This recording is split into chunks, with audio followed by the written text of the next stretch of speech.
فیصل آباد کے علاقے ملک پور میں کیمیکل فیکٹری کے اندر بوائلر کا زوردار دھماکہ، افسوسناک واقعے میں مرنے والوں کی تعداد 17 ہو گئی، متعدد افراد زخمی۔ دھماکے سے فیکٹری کے اطراف میں موجود کئی گھروں کی چھتیں گر کر تباہ۔ دھماکے میں اب تک 3 خاندان کے تمام افراد جاں بحق، ایک خاندان کے ساتھ 2 خاندانوں کے 4 افراد جان کی بازی ہار گئے۔ ڈی سی ندیم ناصر نے میڈیا سے گفتگو میں بتایا، گلوز بنانے کی فیکٹری فیصل آباد کے وکیل قیصر چغتائی کی تھی۔ پولیس نے جی ایم اور ٹیکنیکل ہیڈ کو گرفتار کر لیا۔ خیبر پختونخوا کے ضلع بنوں میں حکومتی حمایت یافتہ لشکر کمانڈر قاری جلیل کے دفتر پر نامعلوم افراد نے حملہ کر دیا۔ 7 افراد جاں بحق، 2 زخمی۔ لاشوں زخمیوں کو ڈسٹرکٹ ہیڈ کوارٹر اسپتال منتقل کر دیا گیا۔ پولیس کا کہنا ہے دہشت گردوں نے امن کمیٹی کے دفتر پر رات کے وقت حملہ کیا۔ حملے کی تحقیقات شروع کر دی گئی۔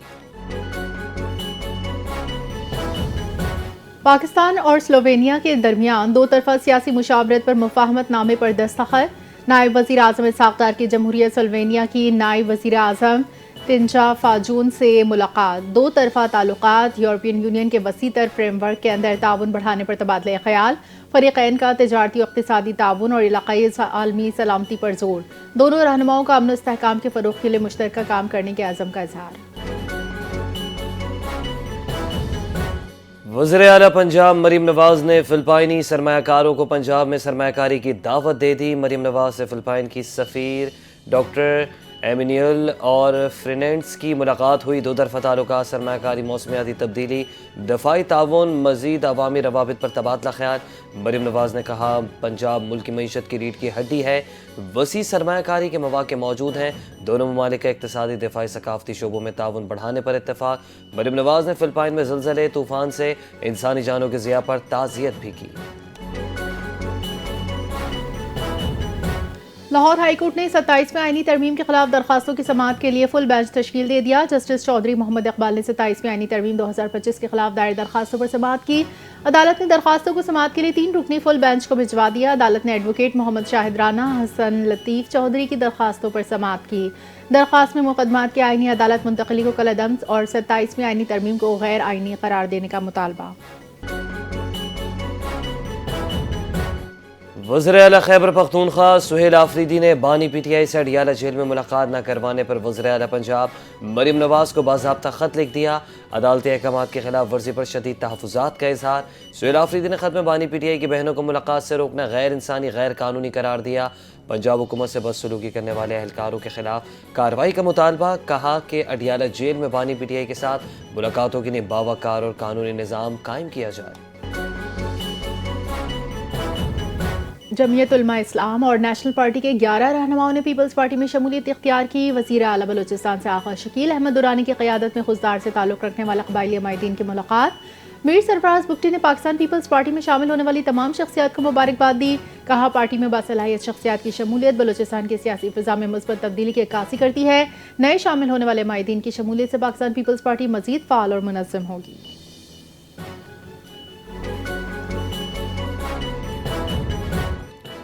وزیر مملکت برائے داخلہ امور طلال چودھری پر الیکشن قوانین کی خلاف ورزی پر 50,000 روپے جرمانہ عائد۔ ڈسٹرکٹ مانیٹرنگ آفیسر فیصل آباد نے سیکرٹری الیکشن کمیشن کو مراسلہ ارسال کر دیا۔ مراسلے میں کہا گیا کہ 2 نوٹسز کے باوجود طلال چودھری نے باضابطہ اخلاق کی پاسداری نہیں کی، جس کے بعد ان پر 50,000 روپے جرمانہ عائد کر دیا گیا۔ ڈسٹرکٹ مانیٹرنگ افسر ڈی جی خان نے این اے 185 میں امیدوار محمود لغاری کی الیکشن مہم میں شرکت پر وفاقی وزیر اویس لغاری کو نوٹس جاری کر دی۔ اویس لغاری کو پیش ہو کر اپنی پوزیشن واضح کرنے کی ہدایت۔ سندھ کے سینئر وزیر شرجیل انعام میمن سے ایشین ڈیولپمنٹ بینک کے کنٹری ڈائریکٹر کی قیادت میں وفد کی ملاقات۔ سندھ میں جاری ٹرانسپورٹ منصوبوں، red line B R T کی تعمیراتی پیش رفت، تکنیکی چیلنجز، انتظامی امور پر تفصیلی بریفنگ۔ شرجیل انعام میمن نے کہا، سندھ حکومت منصوبے کو جلد از جلد مکمل کرنے کے لیے دن رات کام کر رہی ہے۔ ایشین ڈیولپمنٹ بینک کے وفد کا منصوبے کی رفتار اور انتظامی اقدامات پر اطمینان کا اظہار۔ کہا، مشترکہ کوششوں سے کراچی کے شہریوں کو معیاری ٹرانسپورٹ سہولت فراہم ہوگی۔ دبئی ایئر شو 2025 میں JF-17 ٹینڈر بلاک 3 طیارہ خصوصی توجہ کا مرکز بن گیا۔ دوست ملک کے ساتھ JF-17 ٹینڈر کی خریداری سے متعلق MOU پر دستخط. پاک فضائیہ کا دستہ دبئی ایئر شو 2025 میں شرکت کے لیے UAE میں موجود ہے. مارکہ حق میں کارکردگی نے JF-17 ٹینڈر کو قابل اعتماد لڑاکا طیارے کے طور پر نمایاں کیا. ISPR کی تصدیق مختلف ممالک کا JF-17 ٹینڈر میں دلچسپی کا اظہار. MOU پر دستخط پاکستان کے بڑھتے ہوئے دفاعی اور صنعتی تعاون میں ایک نمایاں سنگ میل ہے. معاہدہ طیارے کی عالمی مقبولیت پر مستقل بین الاقوامی اعتماد کا مظہر ہے.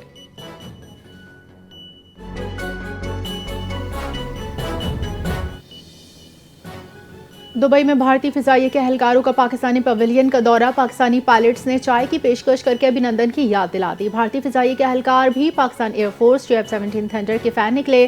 بھارتی فوجیوں نے JF-17 ٹینڈر کے ساتھ تصاویر بنوائیں. دبئی ایئر شو 2025 میں پاکستان کا JF-17 ٹینڈر ایک بار پھر توجہ کا مرکز.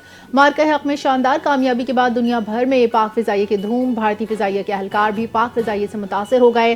آئیے آپ کو چائے پلائیں. پاکستانی پائلٹس کی پیشکش. بھارتی فوجیوں کا اظہار تشکر. پانی پر ہی اکتفا کیا.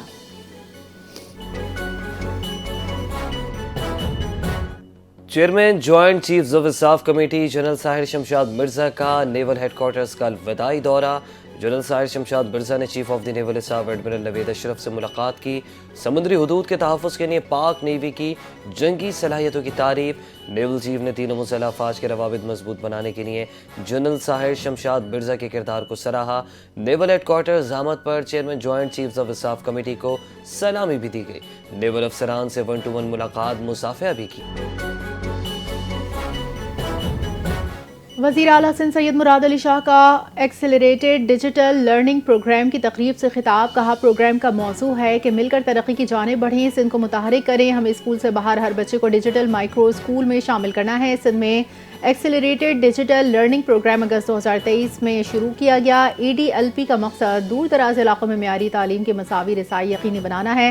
ڈیجیٹل مائکرو اسکولز اور گیم بیسڈ لرننگ سے بچوں کو تیز رفتار تعلیم دی جا رہی ہے. پاکستان ڈائیلاگ اور سفارتکاری کے ذریعے تنازعات کے حل کا حامی ہے. اقوام متحدہ میں پاکستان کے مستقل مندوب عاصم افتخار کا دو ٹوک موقف. کہا روس یوکرین جنگ کے خطے پر گہرے اثرات ہو رہے ہیں. تنازعات کے حل کے لیے بات چیت کا راستہ اختیار کیا جائے. یوکرین جنگ کے حوالے سے پاکستان کو خدشات ہیں. تنازع کا کوئی فوجی حل نہیں. فریقین تصادم کشیدگی کے خاتمے کی طرف قدم بڑھائیں. مذاکرات سے حل کی جانے والی تمام کوششوں کی حمایت کرتے ہیں. راجن پور کے کچے میں پولیس کا بڑا آپریشن. انتہائی مطلوب ڈاکو ہلاک. 3 زخمی حالت میں گرفتار. ڈاکوؤں کی فائرنگ سے ایک مقامی شخص جان گنوا بیٹھا. پولیس نے ڈاکوؤں کو متعدد ٹھکانوں کو آگ لگا دی. ہلاک ڈاکو قتل اغوا ڈکیتی درجنوں مقدمات میں پولیس کو مطلوب تھے. خاتون اول آصفہ بھٹو زرداری. بختاور بھٹو زرداری کا ابوظہبی میں جنرل ویمنز یونین کا دورہ. DG جنرل ویمنز یونین اور اسٹریٹجک افیئرز ڈیولپمنٹ کی چیئرپرسن سے ملاقات کی. آصفہ بھٹو نے اماراتی خواتین کو بااختیار بنانے کے لیے یونین کی کاوشوں کی تعریف کی. خاتون اول نے حکومتی اور بین الاقوامی سطح پر خواتین کی شمولیت پر ترقی کو سراہا. آصفہ بھٹو زرداری نے شیخ فاطمہ بنت مبارک کی خواتین کی ترقی کے لیے ویژنری قیادت کو خراج تحسین بھی پیش کیا.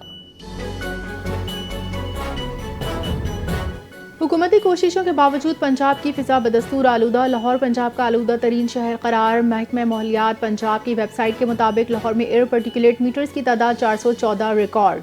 ورلڈ ایئر کوالٹی انڈیکس میں لاہور دنیا کا دوسرا آلودہ ترین شہر قرار. بھارتی دارالحکومت نئی دہلی 450 پارٹیکولیٹ میٹرز کے ساتھ پہلے نمبر پر. امریکی عدالت نے ٹرمپ انتظامیہ کو واشنگٹن DC میں فوج کی تعیناتی سے روک دیا. جج نے اپنے فیصلے میں کہا صدر محض کسی بھی وجہ سے فوج تعینات نہیں کر سکتے. عدالت نے حکومت کو فیصلے کے خلاف اپیل کے لیے 21 دن کا وقت دے دیا، جس کے بعد فیصلہ نافذ العمل ہو جائے گا. عدالتی فیصلے پر رد عمل دیتے ہوئے امریکی محکمہ انصاف نے کہا حکومت کے اس انتظامی حکم کو معطل کرنے کی کوئی وجہ نظر نہیں آتی.